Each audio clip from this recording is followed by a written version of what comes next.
En estos momentos tenemos la asistencia del sociólogo Fidel Santana, dirigente del Foro Social Alternativo y del Falpo, el cual vamos a entrevistar esta tarde para hablar acerca del movimiento social o de los grupos populares en nuestro país, así como del repertorio, las protestas y las demandas y sus reivindicaciones.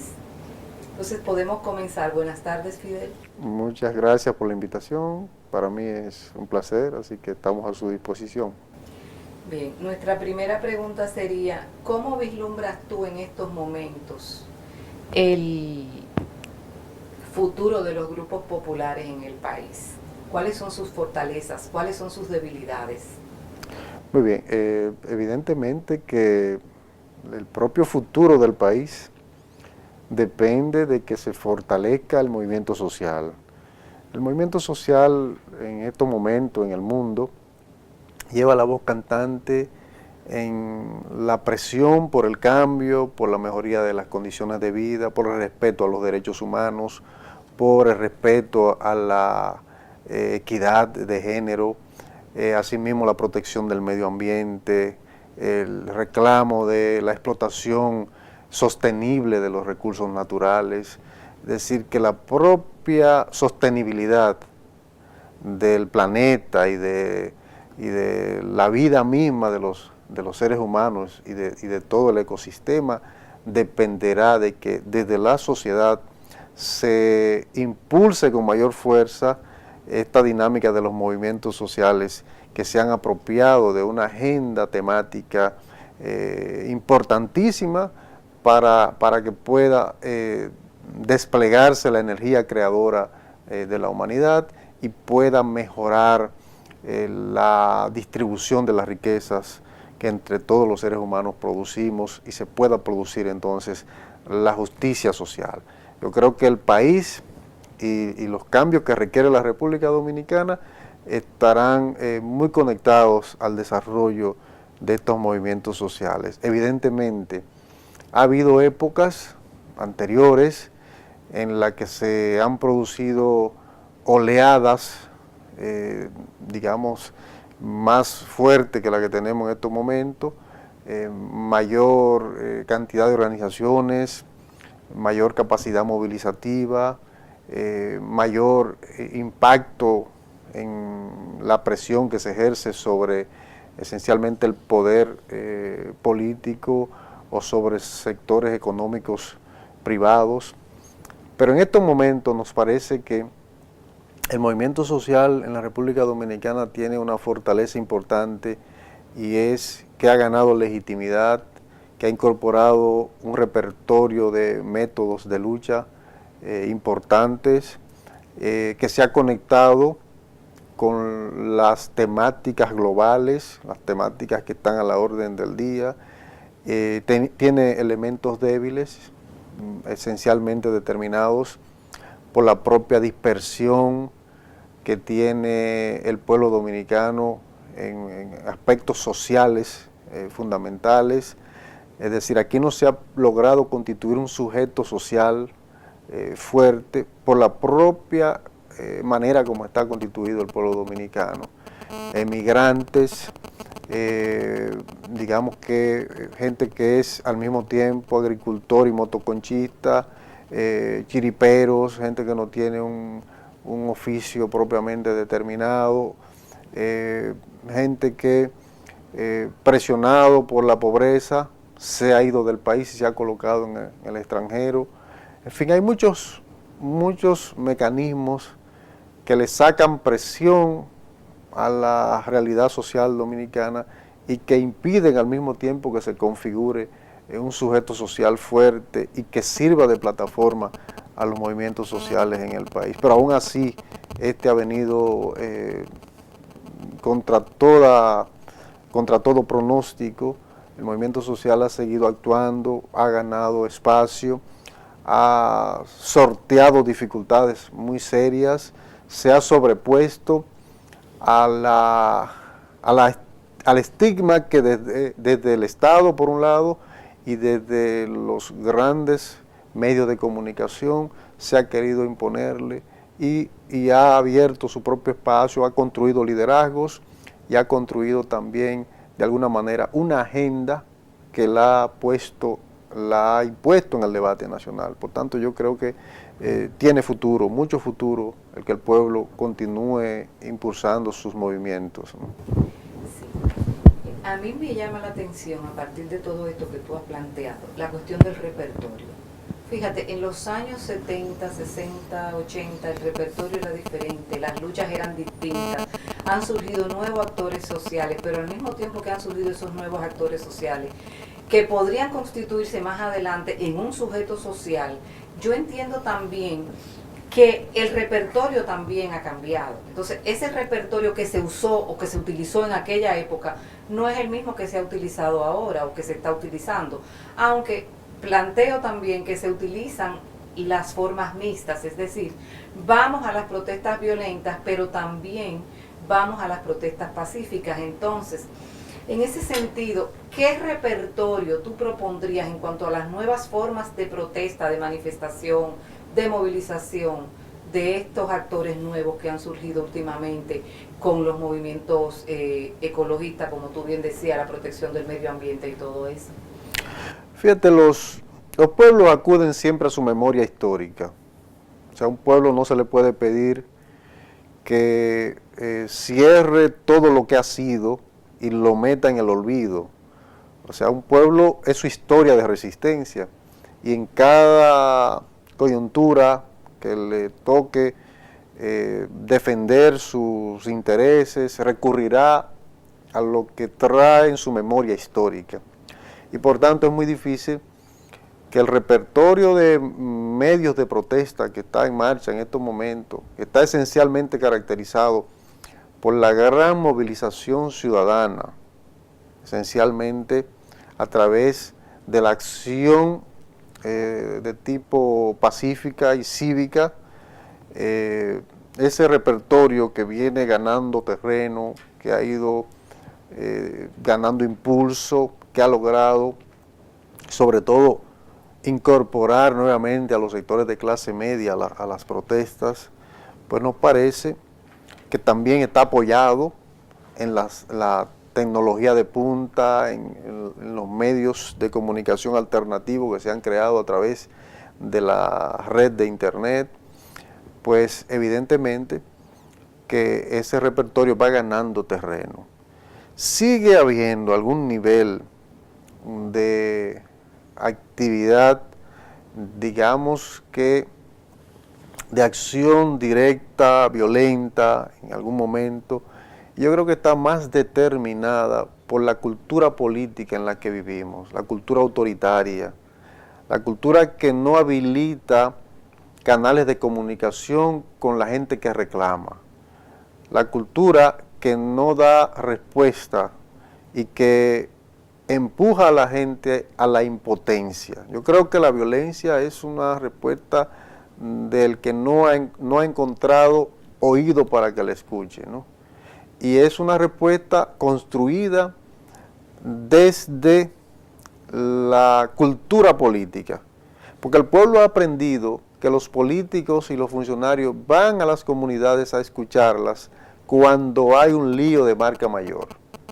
Es decir, si no hay 100 gomas prendidas y carreteras obstruidas y enfrentamientos con la policía, los funcionarios no se trasladan a escuchar los reclamos de la gente. Y entonces ese tipo de repertorio de protesta no es el que el pueblo quisiera.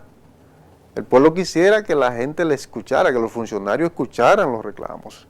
Y antes de llegar a ese punto, se comprometieran y ejecutaran las cosas. Porque en definitiva la protesta es, en nuestro país y en casi toda parte del mundo, es una tensión por cómo se distribuye la riqueza social. Quien administra esa riqueza, el gobierno, las instituciones del Estado, tienen su propia agenda de cómo invertir esos recursos públicos y la gente en las comunidades tiene su agenda y sus reclamos. Y esa tensión, si no es atendida, lleva a la gente a las calles. Y si en esa acción de la gente en las calles,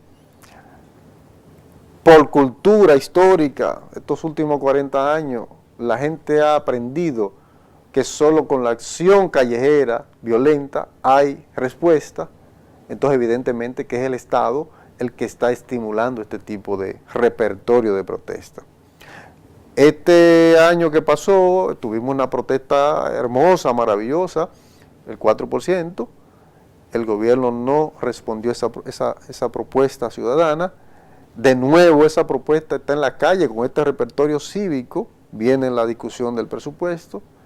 Si el gobierno no ayuda a que siga creciendo ese repertorio ciudadano de protesta y no da respuesta a ese reclamo, entonces vendrá la frustración de que solo con la acción violenta los gobiernos entienden. De manera que es una responsabilidad colectiva contribuir a que el pueblo siga creciendo en cultura de protesta ciudadana. Otra cuestión, Fidel, ya que tú hablas de la protesta cívica, de la protesta violenta, de la protesta que ha habido en los últimos años, yo te preguntaría, ¿qué reivindicaciones hasta ahora ha conseguido el movimiento popular o los grupos populares en el país con este tipo de repertorio? Es muy simple. Si nos vamos al informe del PNUD, el Programa de las Naciones Unidas para el Desarrollo, aquel informe famoso sobre el empoderamiento, me parece que del 2008 o 2009, del cual yo fui parte de su equipo consultor, ahí hay evidencias muy claras y contundentes de que solo en aquellas regiones en donde hay un gran movimiento social y de protesta se ha logrado mayor nivel de desarrollo humano, porque en esas regiones en donde la gente ha reclamado acueductos, ha reclamado escuelas, ha reclamado calles, tendido eléctrico, en donde la protesta también se ha parado frente a la represión y la brutalidad policial. Entonces, en esas regiones es donde mayor nivel de desarrollo hay. Y allí hay más escuelas, allí hay más acueductos, allí hay más calles, hay más canchas deportivas. Entonces, evidentemente, que esa tensión de la que hablábamos ahorita, donde hay una presión más fuerte, tiene una resolución en favor de la gente. Y por eso, evidentemente, que si el pueblo está de brazos cruzados y no sale a gritar que el dinero que paga de sus impuestos tienen que devolvérselo en obras y servicios, entonces evidentemente que ese dinero lo cogen para otra cosa, lo cogen para nóminas que son superfluas, que no tienen funciones en el Estado, lo cogen para politiquería. Evidentemente que por eso yo creo que la gente tiene que reclamar sus derechos y obligar y empujar a los gobiernos a que cada vez más recursos se destinen a los reclamos comunitarios. Por esa razón, la protesta es un mecanismo de empoderamiento de la gente. A mí hay algo que me llama la atención, Fidel, y es que, por ejemplo, tú hablas de que los lugares donde ha habido más protesta es justamente donde hay más desarrollo humano. Cierto, pero yo me preguntaba, ¿qué papel juega la cantidad de población, o sea, el número de pobladores que hay en determinados lugares? Porque, por ejemplo, es como una variable solamente a ver dentro de este conglomerado.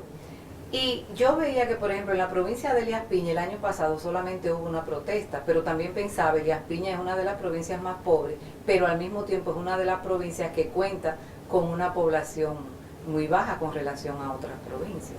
Entonces, por ejemplo, en la zona este no ha habido esa cantidad de provincias, entonces la percepción podría ser que en el este hay una zona hotelera, una zona turística muy fuerte que asume mucho empleo y el nivel de las protestas también es muy bajo en el este. Pues donde más se manifiestan las protestas en el Gran Santo Domingo y también en Santiago y Barahona. Son los tres lugares donde más protesta hubo el año pasado y también el año antepasado.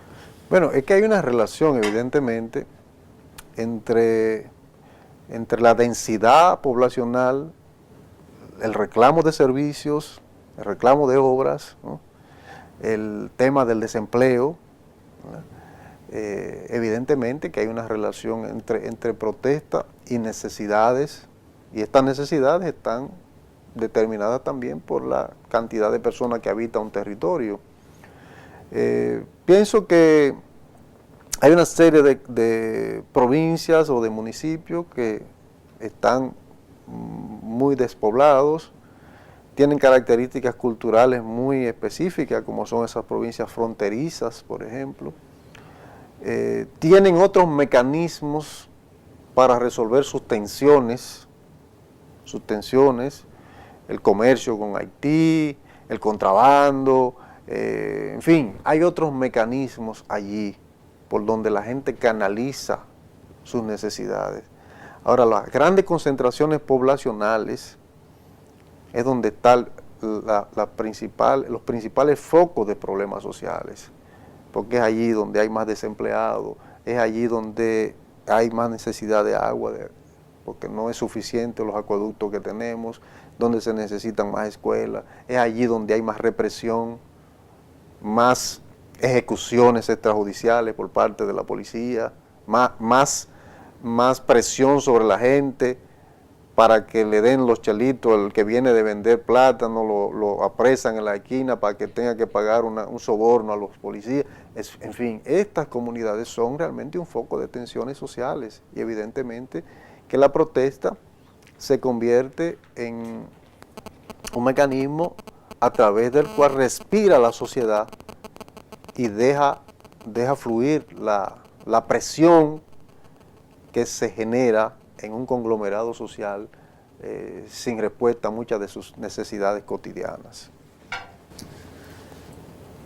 Fidel, tú hablas de la necesidad, si mal no recuerdo, de que tiene que haber una democracia popular.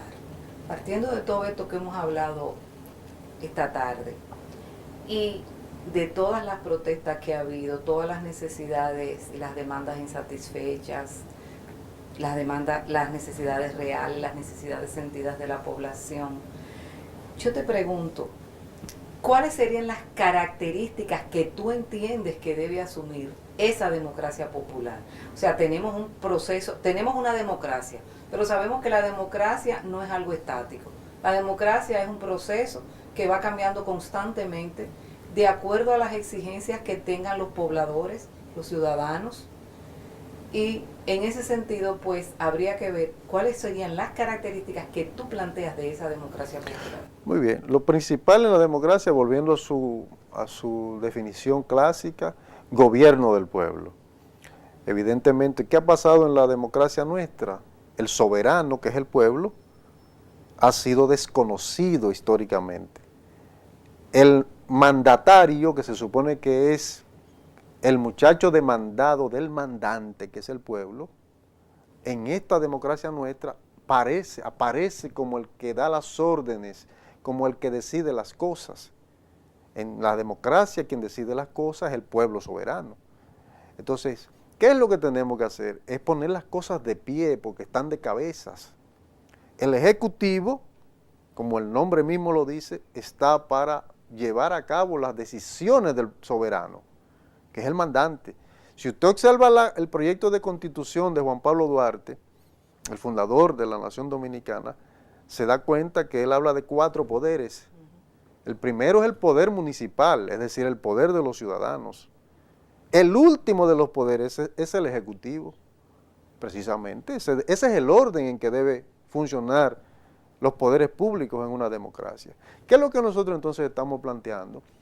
Que la sociedad, el pueblo, tenga la potestad de decidir el rumbo de la nación, que los grandes temas del país sean consultados con los ciudadanos, que se habiliten los instrumentos institucionales para que la gente pueda participar, el referéndum, el plebiscito, que se habilite la derogación de mandatos para que aquel funcionario que no cumpla con el mandato popular, el pueblo pueda derogarle el mandato, desde el presidente hasta el último de los funcionarios públicos elegidos.